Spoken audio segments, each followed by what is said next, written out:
Here's how to see your email address on Facebook.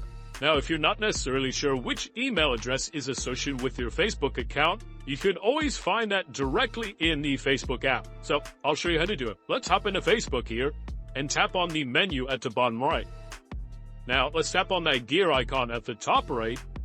And you can see at the very top is Account Center. So let's just tap on that and it will pull up your Account Center. You can see I have both Facebook and Instagram associated with that Account Center.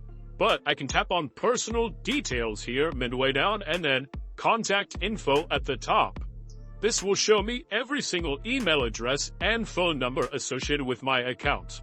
Now, if you want to see your specific email address associated with your specific Facebook account, you can tap on any of these emails.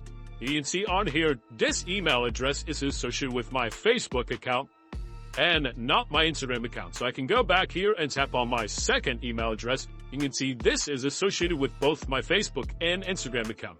So you're on here, you can choose to add an email address, you can remove one, you can change it, you can do all of those different things. But this essentially shows you which email addresses and phone numbers are associated with which accounts in your Meta, world, basically, your Facebook, your Instagram, your Messenger, all of that stuff. Hope this helps. If you have any questions on that, leave them in the comments down below, and I'll catch you on the next one.